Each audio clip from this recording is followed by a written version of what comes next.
Hello, everyone, and welcome to this month's episode of Senior Travel Adventures. As always, we try to go out and look at all the cool places in the world and bring on people to talk to. And today I have with me Lisa Watson. Lisa is from Canada, and we've met through some of the social media groups that I belong to. And you hear that a lot when I introduce people. But Lisa's very intriguing because her travel schedule is one that I would love to have. So thank you, Lisa, for joining me today. Thank you. I'm glad to be here and I'm excited to talk a little bit about my Egypt trip. Great, great. So that's what, you have so many great trips. We covered your Las Vegas trip a few episodes ago, but your friend Kathy stood in for you, so that was fun.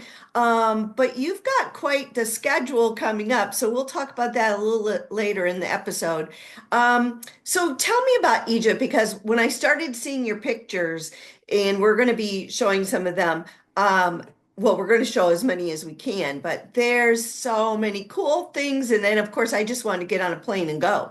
Well, I'll tell you first and foremost about the trip is that our time schedule was messed up throughout the whole trip because all of our days started super, super early so Oh, that we could beat the lineup and beat the crowds and get to places sometimes while they were still closed. And we would be the first people in the door. And so we got to see all of the highlights of Egypt in our whirlwind trip. And we got to see them all ahead of the crowds, sometimes being the only group in there. So it was fantastic. We went I, to citadels, temples, all of the UNESCO heritage sites. We went on a 3-day river cruise, hot air balloon rides. And of course, we went to the pyramids and we rode on Bactrian camels while we were at the pyramids. and that was great. And I did notice when I was looking through your pictures, some of them seemed like they were in the dark.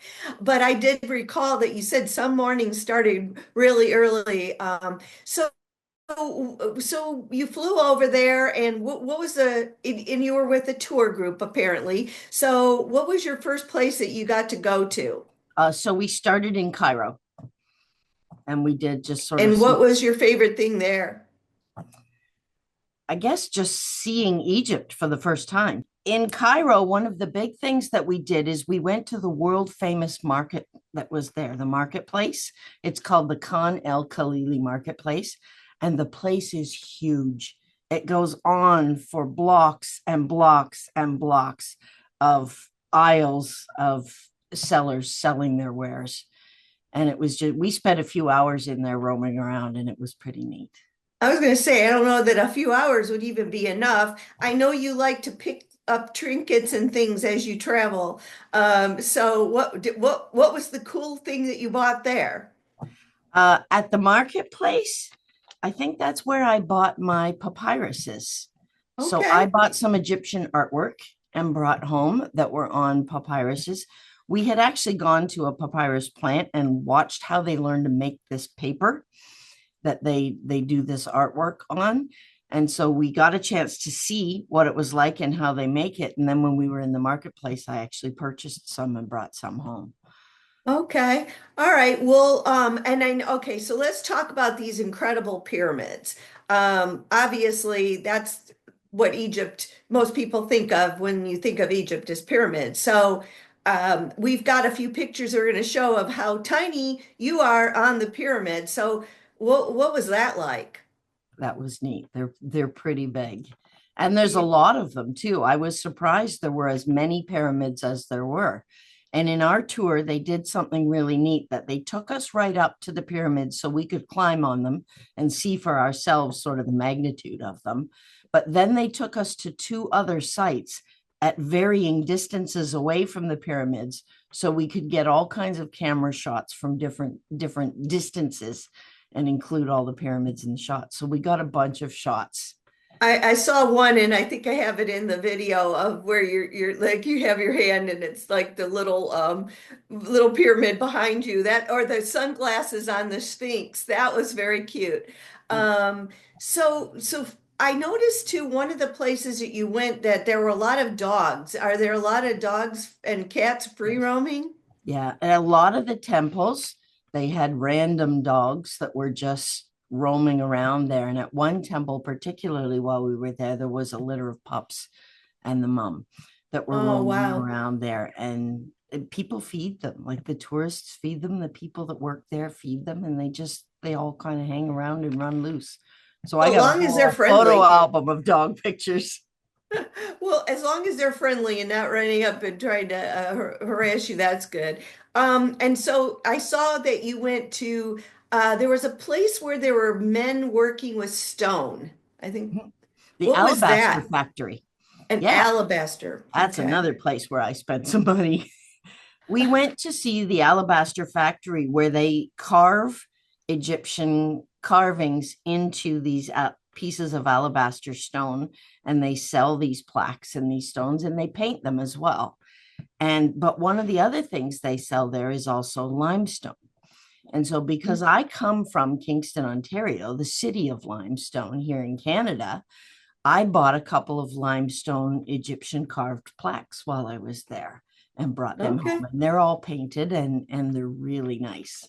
So I brought a little piece of Egypt home with me. And then I saw you went to where they had the sarcophagus and all of that in that museum. That was pretty amazing. Was there something specific that stood out to you there, or just it was one of those wow places? It was a wow moment. That's the Museum of Egypt is what they call it. And I was surprised that they actually had real mummies there, like not in Yeah. the tombs. They're there in the museum and you can see the mummies, and not all of them are wrapped. Some of them you could see the remnants of what's left of the bodies of these are princesses and things like that they have in the museums. But the history we learned going through that museum was unbelievable. Well, that is like, I mean, that's some of the oldest known history in the world is there. Another thing? Of course, the hot air balloon. So let's talk about the camel and the hot air balloon. What about the hot air balloons? That looked pretty interesting and so beautiful. Yeah, so the hot air balloon rides was one of my highlights, my favorites in Egypt. We got up in the middle of the night because we had to be there and be in our hot air balloon before the sun rose. So we had 65 hot air balloons, 32 people in each basket. You can imagine the commotion with all of us and all the workers getting to this big empty field where we all pull in, and they're all setting up the balloons and they're firing things up, and we got to wander around and see how they set them up and see how they get them all inflated and how they flip the baskets up, and then people start climbing into the baskets, and it was quite the event. And then of course then we went up and we got to Yeah, see the sunrise beautiful. from the balloons. It was a lot. Yeah. That was beautiful. Those pictures were spectacular to just think about that. And of course, you can't discount those camel rides because that looked pretty darn cool, I gotta say. Yeah. How was that? So the thing with Egyptian camels is they're one hump camels. They call them Bactrian camels. And so this was the same kind of camels I had ridden before in Morocco. And so you get to sit up on the hump is where the saddle kind of sits. And you sit up there. And they took us for a ride up so that we could see the pyramids from the top of the hill while we were there. And then they took pictures of us on the camels with the pyramids in the background. So that was really cool. It was a super windy day though.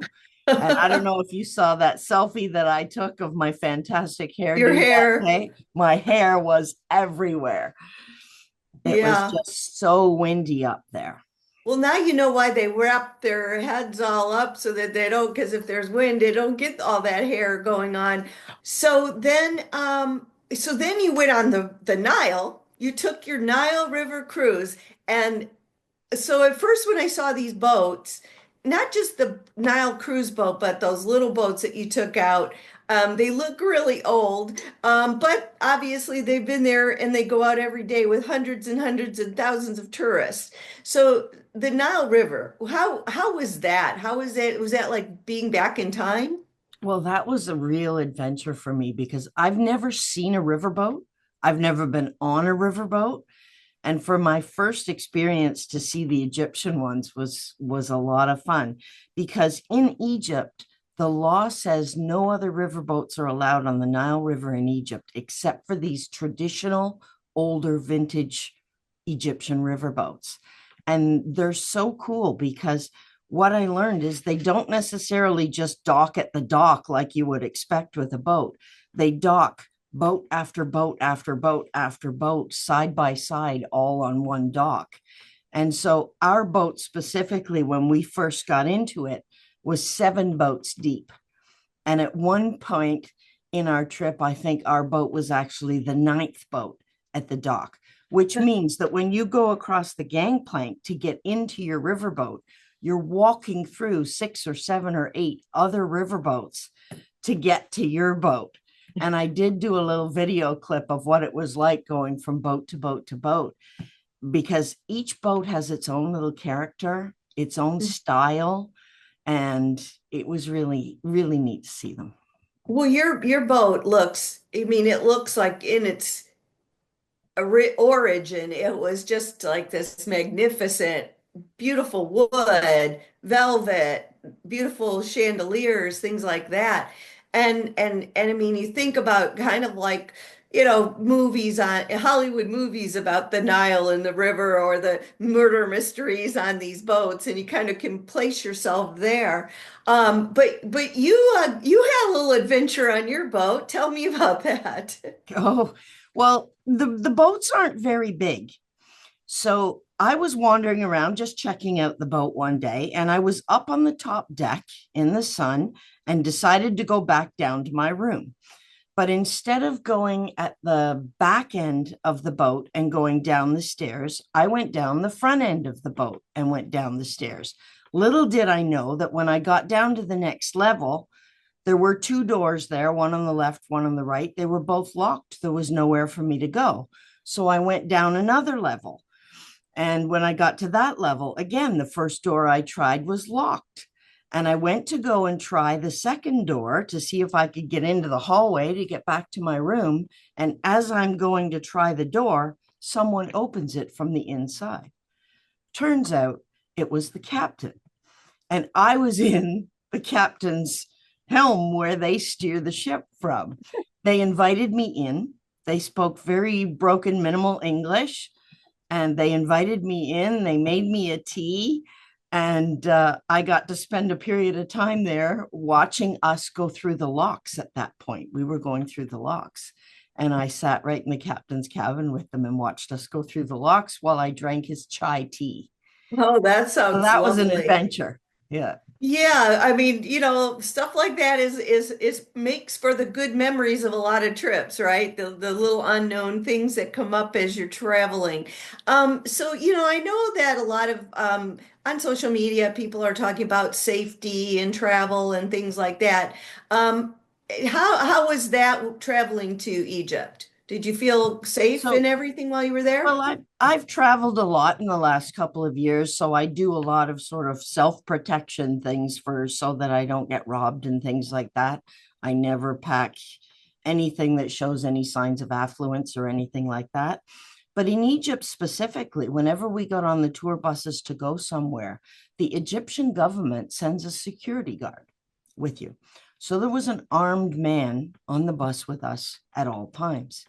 And when we went to do tourist things and go and see temples or citadels or whatever, he would get off the bus with us. In July, we're heading to the Great Migration in Kenya to watch the Okay. wildebeest migration. And then when that safaris end, we're going for 5 days to Tanzania just to spend some quiet time on the beach in Tanzania in Zanzibar. Okay. In the end of August, I'm heading back to Tanzania because I'm doing my first give back tour where I'm going to Great. volunteer and do some work. I'm going to be working with children there in Tanzania. So I'm going to be there for 2 or 3 weeks in September. In October, I have a Turkey trip planned where I'm going to do all things Turkey. And Okay. in November, I have a group of friends that are going with me to Cambodia, Vietnam, Laos, and Thailand. And that'll wrap. Wow. Wow. Well, you talked about your give back tour. So, the episode for of Senior Travel Adventures for April is all about volunteering and while traveling, giving back. I talked to a couple of people in the and immediately after I started learning about it, that is definitely now on my radar. I just have to figure out where and when to go. And but such a rewarding thing to help, and so many options of helping. And one of the things I mentioned in that show is about the ethical side of things, because you have to be very careful when you're doing these things, because some groups are not ethical and they're just there to get your money. So you want to make sure you research, where you're going, which you obviously have. But anyway, it's a great way for us to travel as we are, if as long as we're still physically capable, and things like that. And it just looks like so much of a rewarding thing to do. Plus, then you also get to see Tanzania and the animals and all of the things as part of that whole adventure. So that makes it very, very cool. Was there one really high point of Egypt that you would say everybody should go and see this? Or was it Well, just there were the whole so thing? many highlights. For me, one of my favorites was King Tut's tomb. So Okay. we spent some time at the Valley of the Kings. There are 11 tombs at the Valley of the Kings, 8 of which are open to the public. And we got a chance to go and see 3 of them. So that was really neat to be able to see that. We also, when we were at the museum in Cairo, they have a whole section on King Tut in there. But that particular section it has all of his original equipment and things like that, his clothing and everything is in there. So there's no photographs allowed because it's all temperature monitored and all of that in the room, moisture eliminating and that kind of thing. So we weren't allowed to take photographs or anything in that room, but it was really fascinating to learn the history. And it was such a busy trip that it was just go, go, go, go, go every day. It would have been nice to have more time, maybe on the river boats, to have some down relaxation time more than what we did. Okay, well, that's fair enough. I mean, and that's kind of the thing when we talk about all these tours. When people are looking at a tour to take, Egypt or anywhere, being researching it carefully is important, because some of these tours are just like nonstop from, the crack of dawn or before all the way through the end of the day. And that's important. If that's not your travel style, people should take that into consideration. And there are certain tour companies out there that do offer slower tours and things for people of different ages. So that's a great point, though, because like you said, you guys were up before before it even got light out in many cases. And for some people, that just not doesn't appeal to them. In fact, I'm going on a trip shortly with somebody who's not a early riser. So I don't think we only have one day that I know of that's super early, and the rest she could be okay with. But anyway, that's a great point. So well, we're already out of time, and as always, I love talking about all these places. It just gets me excited to want to go places more than I'm going. But I really appreciate you taking time out of your busy day to join me today and talk about Egypt. Thanks. Thanks for having me. I appreciate it. No problem. So, we'll be right back. Do you or your loved ones want to continue living at home safely, but are starting to see signs of Parkinson's, dementia, Alzheimer's, maybe it's recent strokes or falls? Having a caregiver at home can be the best way to keep you in home safely. Home Helpers has been providing caregivers for over 25 years. Call us today or join us at Laguna Cafe for free pie and coffee, and we'll answer your questions about caregiving. It's the first Tuesday of every month at 10 a.m., and space goes quickly, so RSVP now. In this short segment, I wanted to talk about an upcoming trip that I'm planning to take. I met a woman last year on a river cruise, and she has gone on the Camino in Portugal and Spain 8 times. She's in her 70s. Her health is good, but she's had some issues like I have, and she really inspired me. And so I started doing my research, and I have decided to do the final stage of the Camino, which is from Sarria, Spain to Santiago de Compostela. You have to do at least 110 kilometers, which is about 71 miles, in order to be able to get your certificate of completion at the cathedral when you end. And so I am undertaking this journey. I am training now. I'm going to be increasing my mileage. I am doing what's called the slow walk version. And what that means is that I am going to be taking that journey over about a 10-day period versus a 7-day period, so that I don't have as many miles per day, which I think will be a little bit easier on my body. I am also partnering with a company called Camino Ways, and they are going to set up my accommodations each night and move my larger bag from location to location. And I'll be carrying just a day pack with what I need for my journey during the day. This is going to be quite a preparation, not only physically, but mentally. A lot of people find this to be a really rewarding experience. I certainly think this will not be my last time on the Camino, just knowing myself. And I'm so excited to be going on this journey. I will give updates during the show as I'm training. And of course, when I'm done, I'll have a whole segment on the journey. I'm also writing blog posts on my website. So if you want to go there, I've written a whole blog just about getting prepped to and what made me decide to do this. So I hope that you'll go ahead and go to my website and look at my blog and stay with me as we go on this journey. And thanks again.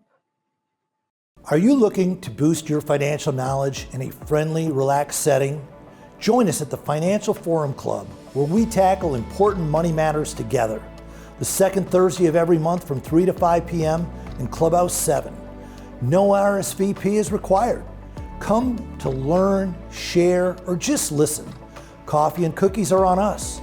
The Financial Forum Club, your community, your future, your financial education.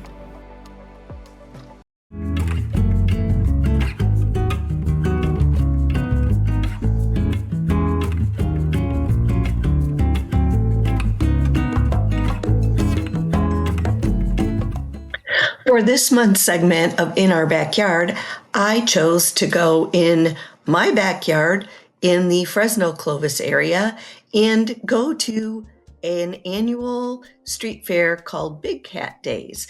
Obviously, you want to wear a big hat for Big Hat Days, but it is a precursor for the Clovis Rodeo, which happens in the third week of April.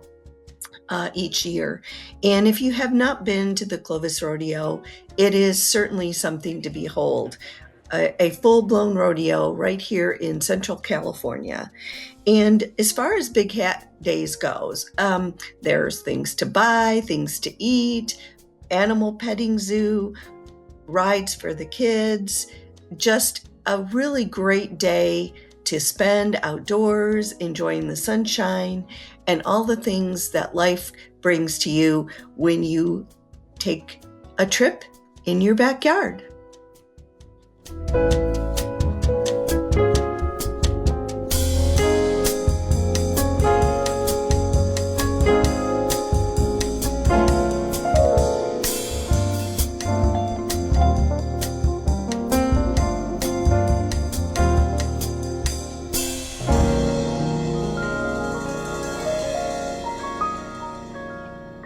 So that's it for today's episode of Senior Travel Adventures, and I really hope that you enjoyed it. Our talk to Lisa Watson regarding Egypt and my trip on the Camino, really great stuff. So everybody take care and have a great day.